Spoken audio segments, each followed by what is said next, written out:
A courageous woman was about to vanish from Earth 616 entirely, wiped out by a single mission for decades.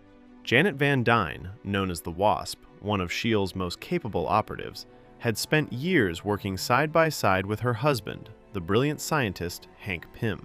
Hank had developed a technology he called Pym particles, a formula capable of shrinking matter down to an infinitesimal size while keeping its mass and structural integrity fully intact. He'd built a suit around that technology and operated under the codename Ant-Man. Janet had done the same, taking the name Wasp, faster, sharper in the field, and by all accounts, the better half of the duo. Then S.H.I.E.L.D. came calling with a mission that couldn't wait. A Soviet intercontinental ballistic missile needed to be disarmed.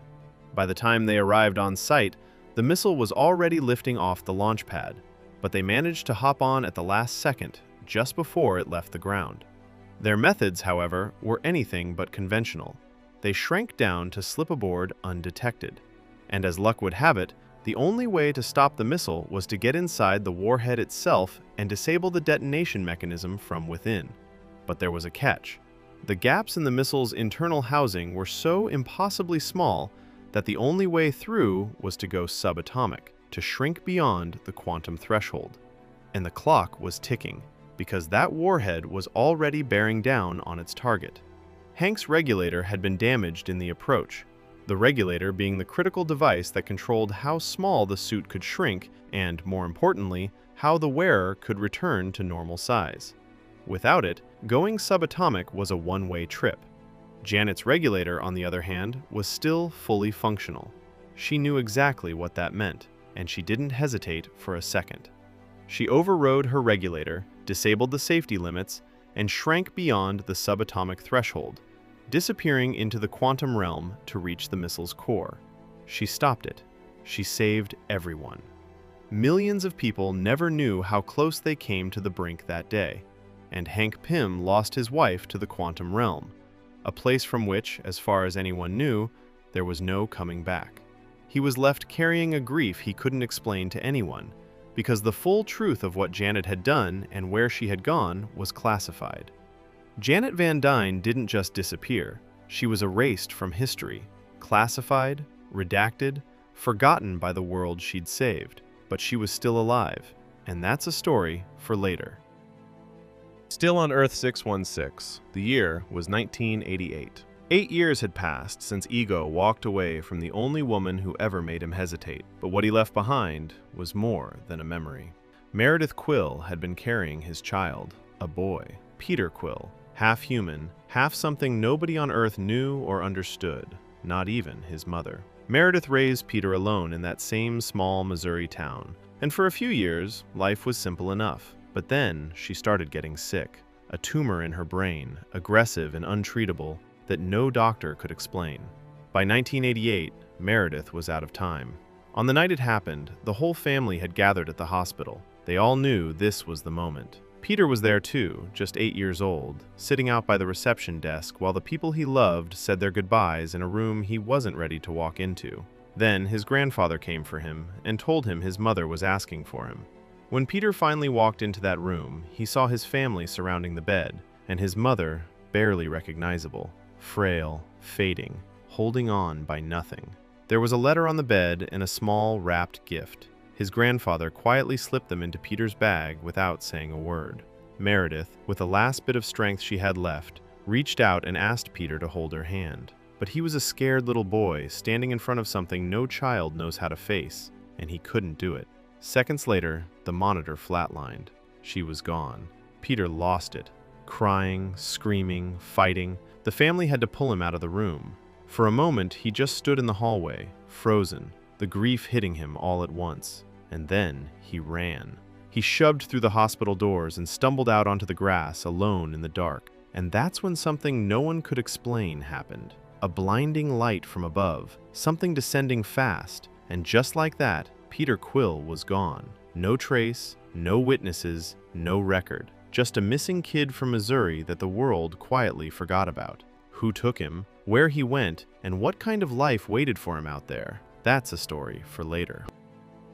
Hank Pym had given decades of his life to S.H.I.E.L.D., but by 1989, he was done. He found out that Howard Stark, the famous weapons developer and founder of Stark Industries, along with a SHIELD agent named Mitchell Carson, had been quietly trying to reverse engineer his greatest invention, the PIM particles, a formula that could change the size of any matter. They wanted to replicate it without his permission, and to Hank, this wasn't just theft. It was a betrayal of everything he'd sacrificed to keep that technology safe. He confronted them, hit Carson, and then walked out of SHIELD entirely, taking every formula and every secret with him and swearing that his life's work would never become a tool in someone else's hands. But that same year, in a classified facility not far from Washington, a project was already running that touched something far more powerful than PIM's formula. You might remember the Tesseract, the glowing blue cube that Johann Schmidt pulled out of that hidden church in Norway back in 1942, the artifact that powered all of HYDRA's weapons during the war. After Schmidt was pulled through a portal and the Valkyrie went down in the Arctic, Howard Stark recovered the Tesseract from the ocean floor during the search for Steve Rogers. It had been in American hands ever since, studied, locked away, studied again, nobody fully understanding what they were sitting on. The energy it put out was unlike anything science could explain, and by 1989, a joint research effort called Project Pegasus had been set up specifically to try to harness it, with researchers believing it could be used as a source of clean energy. But what they didn't fully understand was who else was interested in what they were building. The answer was someone already inside the facility, a scientist named Wendy Lawson, who had quietly embedded herself into Project Pegasus and was using its resources for something entirely her own. And working alongside her, with no idea any of this was happening, was a pilot named Carol Danvers. Wendy Lawson was brilliant, cautious, and not at all what she appeared to be. Her real name was Mar-Vell, and she wasn't human. She was a scientist from the Kree Empire. The Kree are one of the oldest and most powerful civilizations in the galaxy. Blue-skinned, militaristic, technologically advanced far beyond anything on Earth, and governed by a supreme artificial intelligence they called the Supreme Intelligence, a construct built from the minds of their greatest thinkers that had been ruling them for centuries. They weren't explorers or traders, they were conquerors, and they had been expanding their empire across the galaxy for thousands of years. The Kree didn't just occupy territory, they demanded submission. Every civilization they encountered was given a choice: bend to Kree rule or be treated as an enemy. The Skrulls, a shape-shifting species with their own world, their own civilization, their own history, said no. That refusal was all it took. The Kree declared war on them and waged it for thousands of years with the goal not of defeating the Skrulls, but of erasing them. They destroyed Skrullos, the Skrull homeworld, and reduced an entire civilization to scattered refugees with nowhere left to go. Mar-Vell had spent years fighting on the Kree side of that war, and somewhere along the way she had seen enough. She knew which side was really the aggressor. She defected, quietly, carefully, in a way that would take years to carry out. She couldn't just walk away from the empire she had served her whole life. She had to be smart about it, patient, invisible. She went to Earth on her own, without Kree authorization, without anyone knowing where she was going or why. As far as the Kree were concerned, she had simply disappeared. And she needed a plan that would actually work. Her plan was to give the Skrulls a way out. Not a weapon, not an army, just the ability to go somewhere no one could follow. Now, ships in this part of the galaxy already travel faster than light, through a network of fixed wormholes called jump points, essentially space gates scattered across the universe that connect specific locations to other specific locations. Every major civilization uses them, including the Kree. The problem is the network only goes where it goes. Every jump point leads somewhere known, somewhere mapped, somewhere the Kree could track and follow. What Mar-Vell was building was different.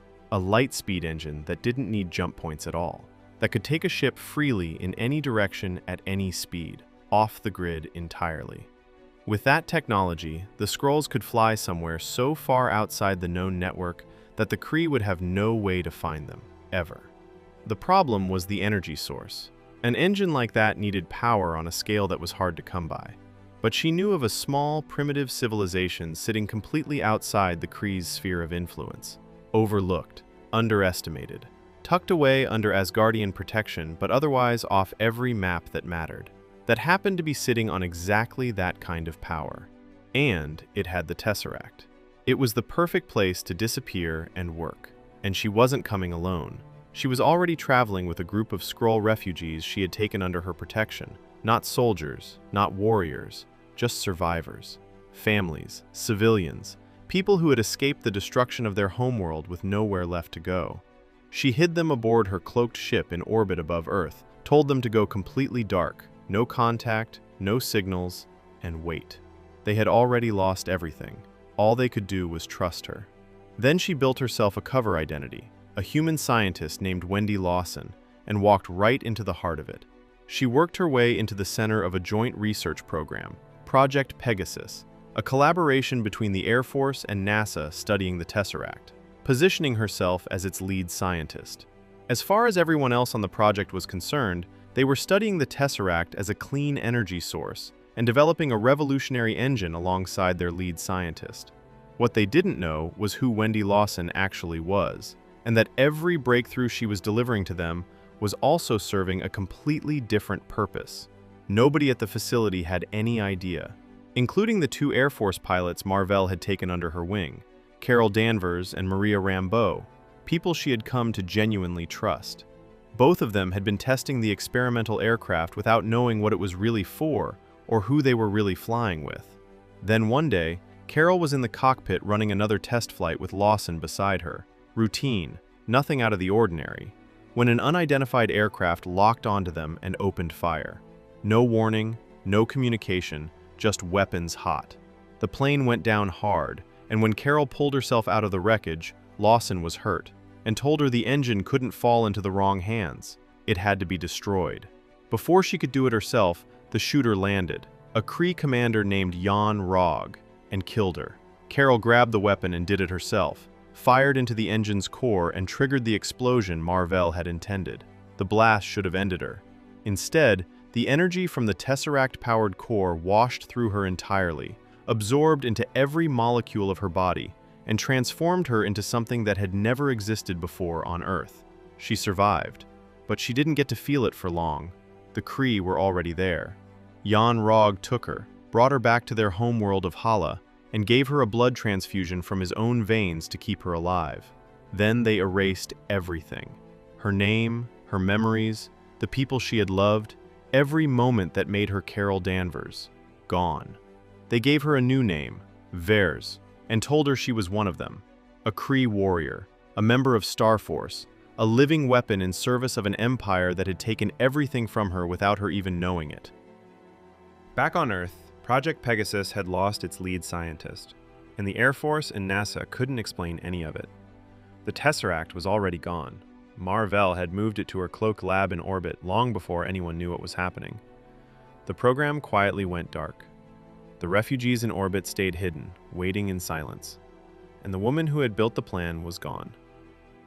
By the late 1980s, the Cold War was winding down. The Berlin Wall had just fallen, the Soviet Union was crumbling, and intelligence agencies around the world were scrambling to figure out what came next. But in a quiet HYDRA bunker somewhere in Siberia, none of that mattered. They had one last job to finish. We talked about HYDRA in Episode 2, Johann Schmidt's Deep Science Division, the ones who had pulled the Tesseract out of that church in Tonsberg and built an empire of impossible weapons around it. When Schmidt got pulled through that portal and the Valkyrie went down in the Arctic, the world celebrated. HYDRA had fallen with its leader. Or so everyone thought. HYDRA didn't die that day, it went underground. Like the mythological creature it was named for, cut off one head and two more would take its place. Surviving members slipped into governments, militaries, and intelligence agencies on both sides of the Iron Curtain, quietly rebuilding from the inside out. By the time the Cold War was in full swing, HYDRA was everywhere, including deep inside the Soviet Union. And that's how they got their hands on Bucky. We talked about him in Episode 2, the Winter Soldier, HYDRA's ghost, wiped and frozen between missions for decades. In 1991, they were calling him in one more time. His target was Howard Stark. You know Howard, the genius industrialist who had helped Steve become Captain America, who had recovered the Tesseract from the ocean floor, who had founded S.H.I.E.L.D. alongside Peggy Carter. By 1991, he was older, quieter, and he had stumbled onto something HYDRA couldn't let him keep. He had recreated a version of the super soldier serum. Not the imperfect one Zola had used, not the one Erskine took to his grave. A refined version, stable enough to work, and he was carrying the vials himself that night, driving back roads with his wife Maria beside him, trying to keep it out of the wrong hands. He never made it home.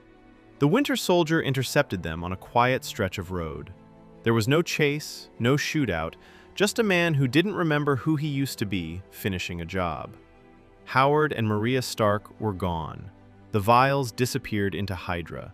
And the world, including Howard's own son Tony, was told it was a tragic accident, a car crash, nothing more. HYDRA used those vials to try to build something they had been chasing for decades, a team of super soldiers, enhanced operatives who could work at scale. 5 candidates went into the program. All 5 came out wrong. Too unstable to deploy, too dangerous to control, and too valuable to destroy. So HYDRA did what HYDRA always did. They put them on ice and filed the whole thing away as a failed experiment. 5 people, frozen and forgotten, waiting for a future no one had planned for them. Hold on to that. It matters down the line. A year later, in 1992, the weight of that night in 1991 landed on a 17-year-old kid. Tony Stark had just lost his parents, and now, whether he was ready or not, he had inherited everything. Stark Industries, the Stark name, and all the expectations that came with both. He threw himself into the work. He took the company his father had built and turned it into something even bigger, a multinational weapons empire, the most profitable arms manufacturer on the planet. On the inside, Tony was a kid who had never gotten to say goodbye, building bigger and louder and brighter things because it was easier than sitting still. The cost of that night would catch up to him eventually. That's a thread we'll pick back up. That same year, on the other side of the country, another family was being torn apart. In a small apartment in Oakland, California, a man named Njobu was sitting down with his closest friend, running through their next move. It was an ordinary afternoon. It wouldn't stay that way for long.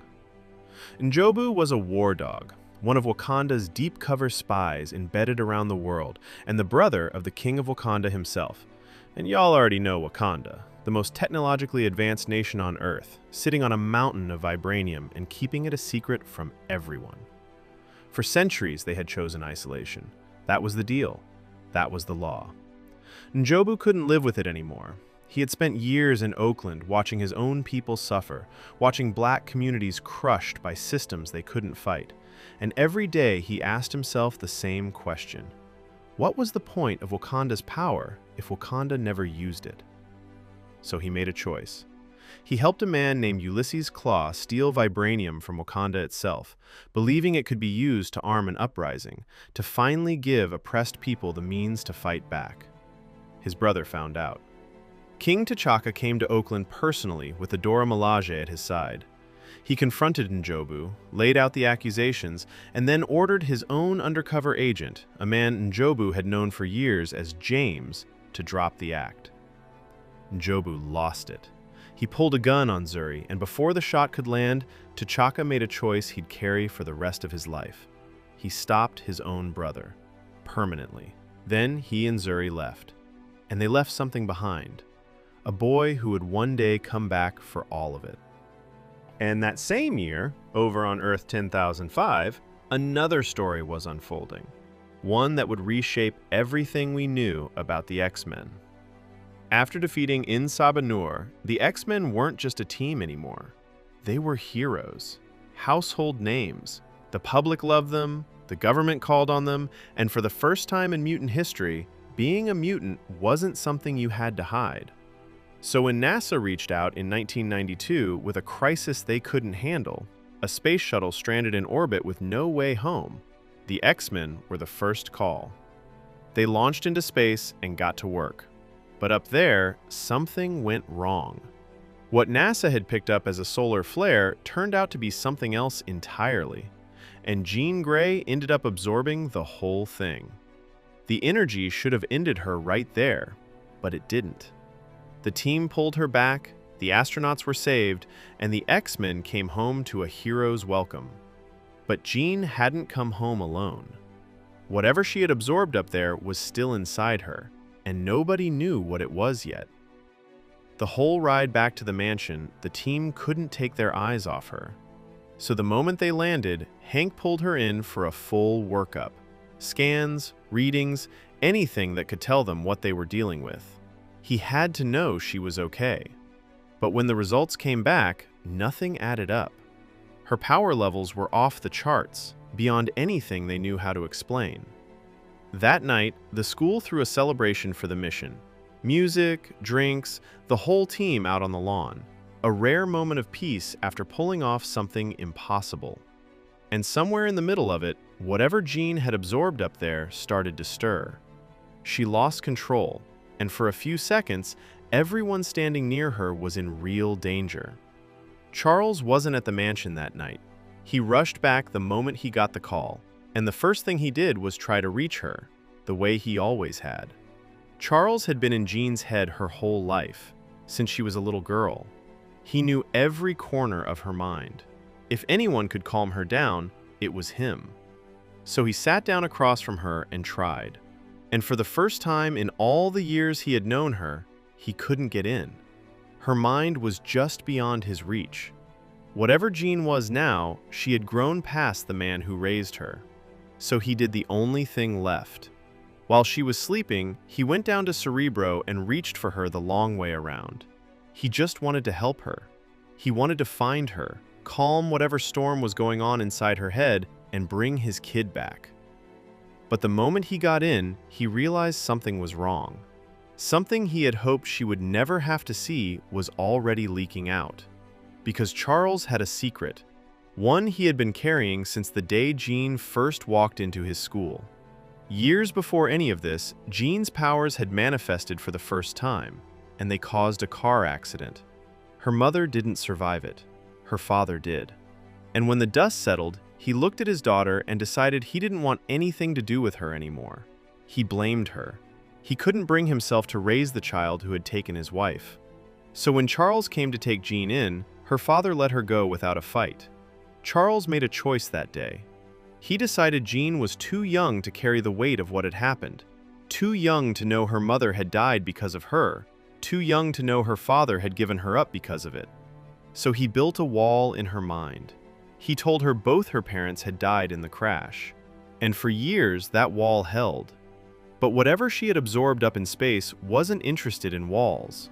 The memories were already leaking through, and when he tried to patch the cracks back up, Jean pushed him out of her own head entirely, clean out, like he had never been there. She woke up with one question, and she already knew where to find the answer. Her father was alive, and Jean was going to find out why he had left her. She went straight to her old childhood home. Her father was there. He tried to play the part, but Jean could see right through him now, literally. She reached into his mind and found everything Charles had hidden from her. The accident, her mother, the moment her father decided he couldn't look at her anymore. That was the moment she broke. The X-Men were already on their way. They had tracked her to the house and they came to bring her home. Hank was leading the team with something to sedate her, because at that point, nobody knew what else to do. Mystique stepped forward anyway. No weapon, no threats. She just wanted to talk Jean down, because she believed there was still enough of her left in there to reach. And for a moment, there was. But whatever was inside Jean didn't want to be reached. Her powers lashed out without warning, and Raven was thrown back before anyone could move. She didn't get up. The team froze. Jean froze. The thing she had just done hadn't come from her. Not really. But Raven was gone all the same. Jean ran. She ended up in a bar somewhere, trying to disappear. That's where a woman found her. Calm, kind, sat down across from her like she'd been looking for her all along. What Jean didn't know was that the woman sitting across from her wasn't even human. She had come from far away, the only leader left of a dying alien race called the Dabari. Jean followed her somewhere quiet, away from everyone, and that's where the woman told her the truth. What she had absorbed up in space wasn't a solar flare. It was a cosmic force that had been drifting through the universe for longer than anyone could measure, consuming everything it touched. She knew that firsthand, because that same force had destroyed her home planet and wiped out almost her entire species. The few who survived had been tracking it across the galaxy ever since, until it finally went quiet somewhere on Earth. She offered to help Jean control it. Jean, with nowhere else to turn, started to listen. Back at the mansion, the X-Men were falling apart. Hank blamed Charles for everything, for pushing Jean too far, for lying to her, for Raven. He couldn't even look at him. So he left. He flew straight to Genosha, found Magneto, and told him what happened. Raven was gone, and Jean was the one who did it. That was all Magneto needed to hear. He and Hank put together a team with one mission: find Jean and end it. No talking, no second chances. Charles wasn't going to let that happen. He tracked Magneto's movement, gathered the X-Men who were still standing, Scott, Storm, Nightcrawler, and went after them. Not to stop Jean, to save her. Everybody converged on New York at the same time. Magneto and Hank came for Jean. Charles and his team came for Magneto. And Jean was sitting in the middle of a house full of Dabari, all of them disguised as humans, all of them waiting for the same thing. The X-Men tore into each other right there in the streets, teammates fighting teammates over whether Jean deserved to live or die. That's when Charles finally reached her. Her power was way beyond his now, so he did the one thing he still could. He let her read his mind. He showed her everything. Why he had lied. Why he had built the wall. Not to control her, but because he couldn't bear to watch a little girl carry something she couldn't understand. But Charles wasn't the only voice in her head. The Dabari leader was right there too, pulling her the other way, telling her the X-Men were afraid of her, that they'd never really accept what she was, that the only way forward was to give the Force up and let her take it. Jean was caught between them, and she had to choose. She made the wrong choice. She turned to the Dabari leader and told her to take it. That's when she started pulling the Force out of Jean, and Jean felt her life going with it. She had lied about everything. Taking the Force wasn't going to save Jean, it was going to kill her. But Jean didn't fight it. She was tired.